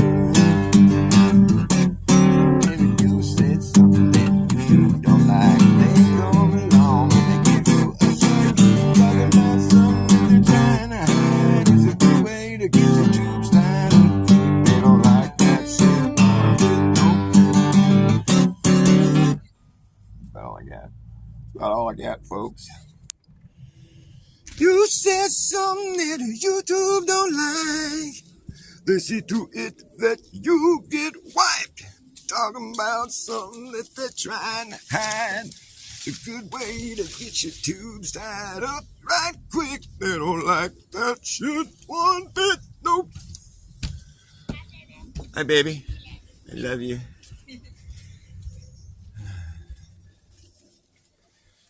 Okay. Your grandchild is actually trying to do the transition, the thing that's not possible.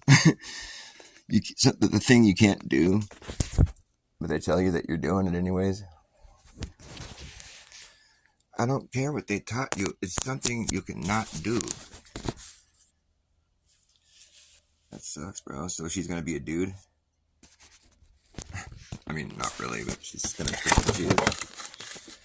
That's really crazy, man. What the fuck happened to people? Why do they think that's something to do?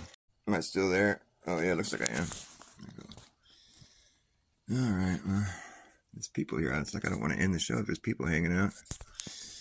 What do you guys want to do? Let's look at a little bit of time here. We got like an hour. I guess I could take us for a walk or something. I'm out of cigarettes. I kind of want to go buy cigarettes, but that's just the addict in me. That's just the old Nick Fit fiend. I might do that. Maybe we can go on a walk to the store.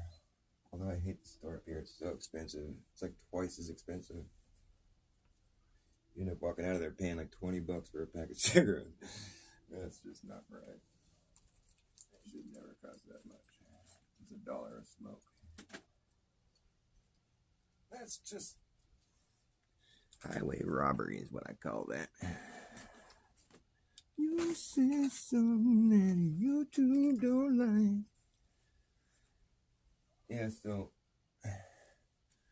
seems like Vlad's been getting kind of pissy with Mikey. But then I was looking in the comments yesterday. I'm like, did Mikey really do all the things that people are saying? Like fucking try to call the cops on him and shit. And I know Mikey's kind of a loose cannon. Like I've seen that guy. I've been subbed to him for years, for like maybe over 5 years. And he's always been the same kind of guy where he's just like trying to brag about his stuff all the time and just acting all crazy and unhinged. It's been fun watching him, but like I've seen him get involved with people that are like flat earthers or whatever that ended up being like there was like a falling out, you know. I've seen this happen before with him and a few people. But regardless, I mean, it sucks. But I don't understand, like, does anybody know what happened? Did he really call the police on Vlad? Like, Vlad is so cool. Like, obviously this was unnecessary, whatever it was. I mean, why would you do that? Does anybody know the dirt? I want to know the dirt. What's the gossip? Where'd you go, Justin? You're the guy with the gossip, man. Come on. Where'd you get the gossip? I think what happened was, like, Mikey was, like, spazzing out about Vlad, and I'm not sure why. But maybe he was just acting sort of jealous or something. But Mikey's the guy with all the subs. It's funny, when he used to have less than 1,000 subs, I remember he would do streams where he's just complaining about anyone that's got more than 5,000 subs or something as a shill. And he was all like, he was totally like being all like, the more subs you have, the more likely you were a shill. But now he's actually got quite a few subs. He's got like 3,000 or something. When he reaches 5,000, I'm gonna give him a hard time. I'm gonna be like, remember when he said like anyone with 5,000 subs is a shill? That'll be funny. I can't wait for that. That's gonna be great. I should promote his channel. Go sub to Mikey so I can get 5,000 subs so I can make fun of him.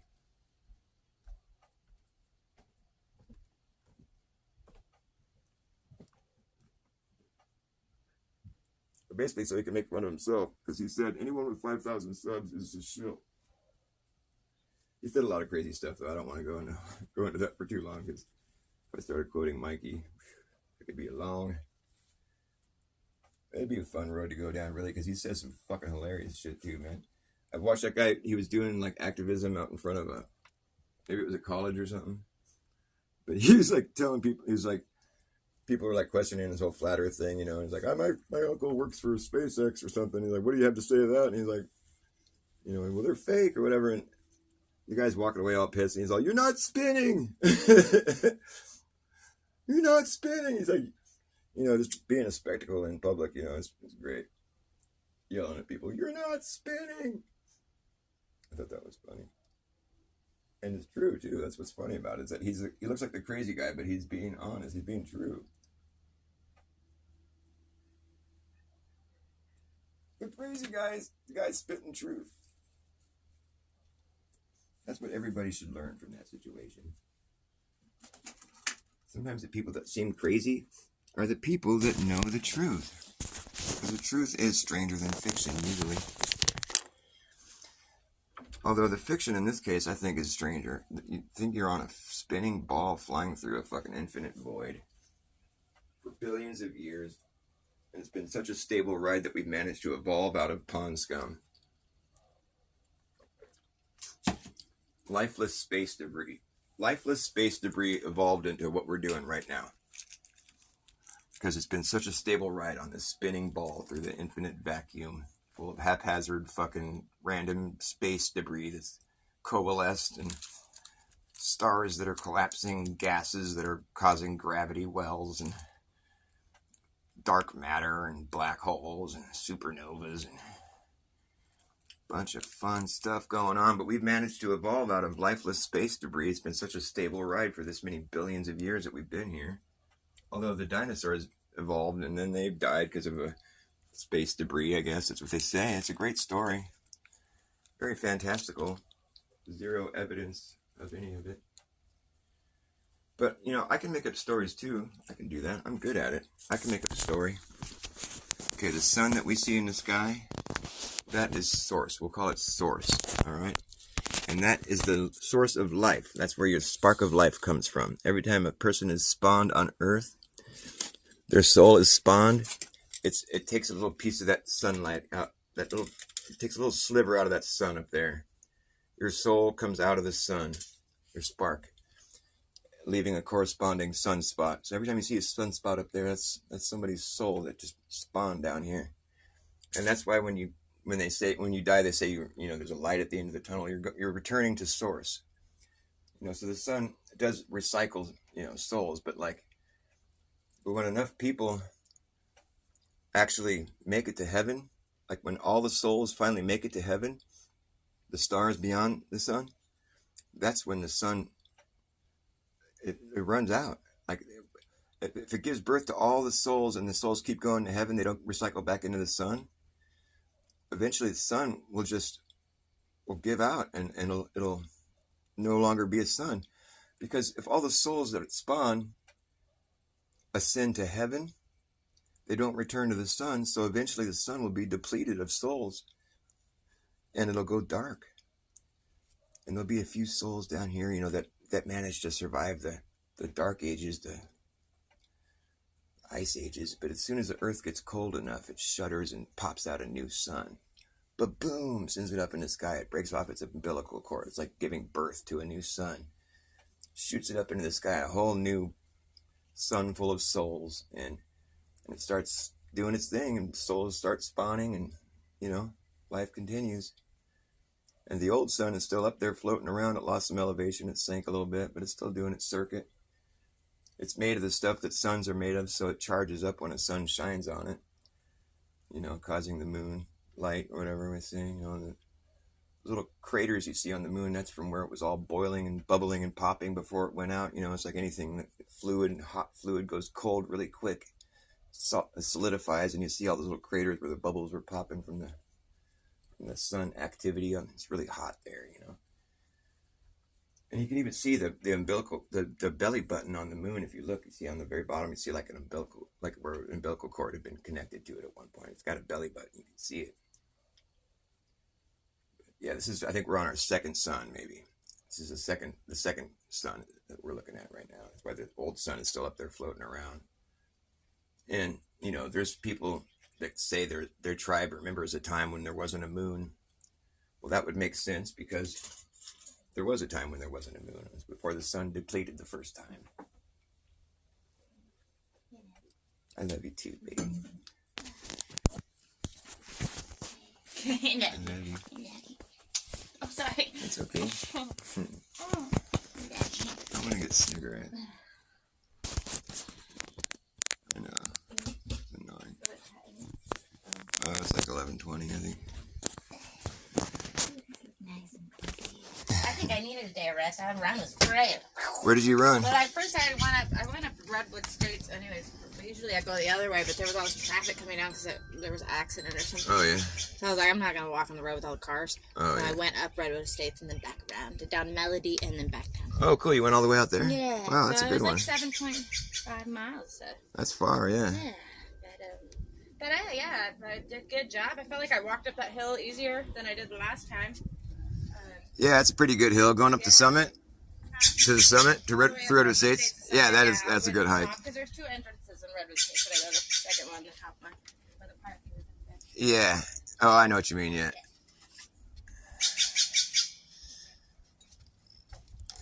Trying to think if there's anything else I wanted to add to my story that I was making up.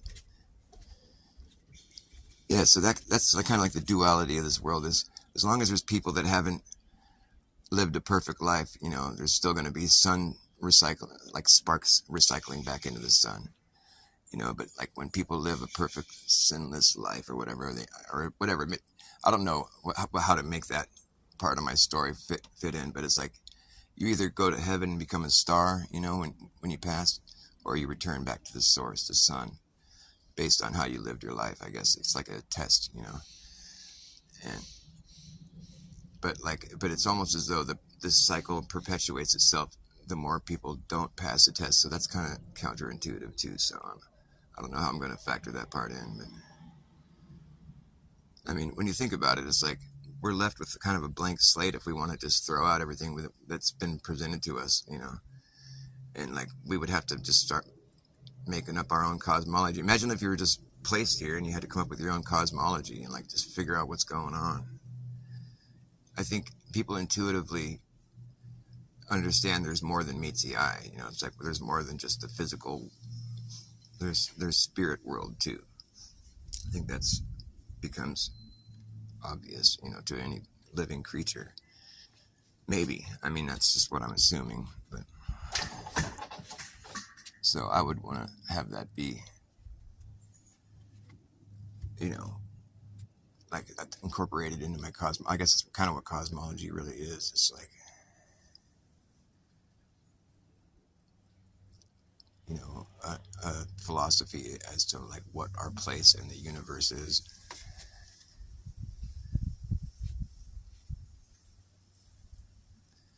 What do you think the sunspots are?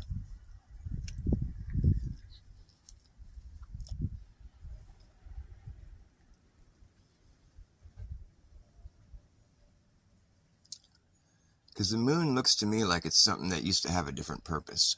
Like, I think it's beautiful and it's incredible and it's awe-inspiring. But they've said before that the moon is plasma, and I've seen some videos recently that were making that argument again. And I kind of, for a while, I thought that was ridiculous, but I'm kind of back on that because I'm thinking the moon used to be a sun, and we're on our second sun. When the sun, you know, finally spews out its last soul, it goes dark, you know, and then it basically ends up looking like that. It's like this plasma that's solidified, and all the places where there was bubbles and popping, you know, those where the craters are.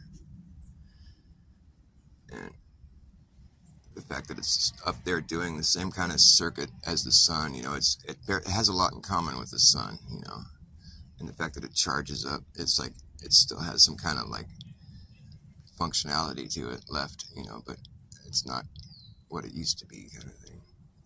I think my cosmology that I'm designing here it covers a lot of, like, you have to incorporate, you know, everyday observations that people have been having for years, you know, ever since. You have to incorporate those observations into your cosmology.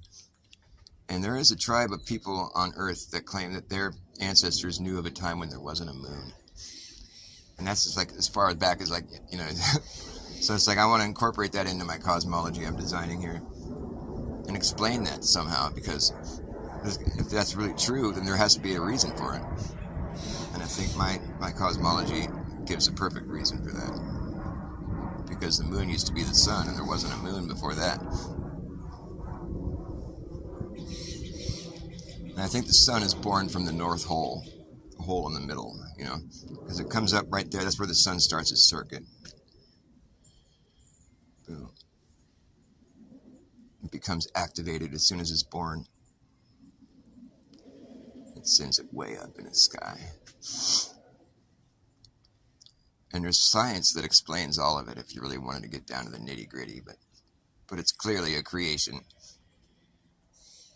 You know, everything comes down to sun worship. If you notice, when you look throughout like history, just throughout everything, like you know, Israel is always in the center stage. You know, Israel, and there's so many things. It's become such a loaded word. You know, where it's like it's supposed to be the Israelites. I mean, it's supposed to be like, even in the Bible, the Israelites pissed off God.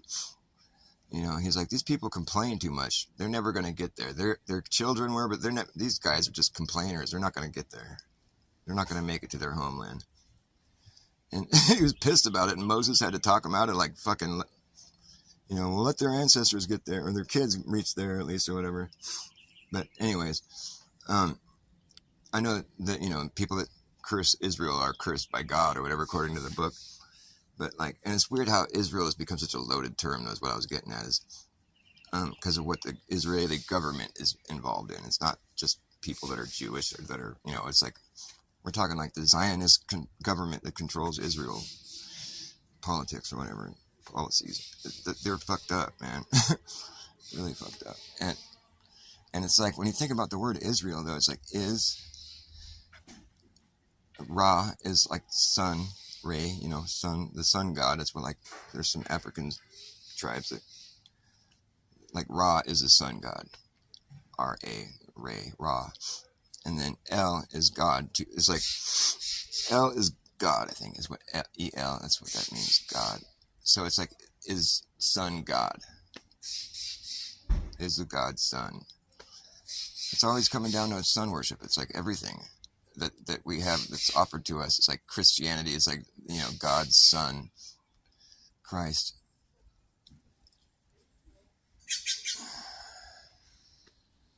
And then we have our solar system, and, you know, heliocentric. We're on a solar calendar. It's all sun-based shit. You know, we have, like, you know, the Statue of Liberty is like the light bringer, you know, the bringer of light is the sun, right? Lucifer, they call it. Everything is about the sun. It's always coming back to the sun. There's more. I could go on for hours about this. But I don't think the sun is God. I think the sun would be source in my cosmology. God made everything. God is beyond all. God exists separate from this and within this because it's his creation, but his, her, whatever. It's not really a person. I think people are made in, I think God might be designed in man's image. It's like people are like trying to apply man qualities to the creator when that might not be the case. Although I think maybe just simply awareness or consciousness itself could be considered God.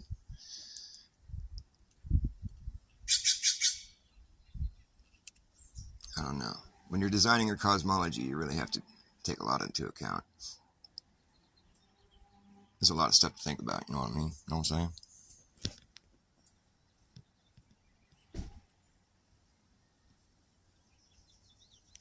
The moon is two images superimposed on top of each other. One being what are you saying? One being an ancient image of the world's landmasses, and the other is an image of the firmament. Oh, that's interesting. I should look at that again. I know there's like Vibes of the Cosmos where they're the whole thing with the moon map is kind of cool. It might just be a coincidence, bro. I'm just kidding.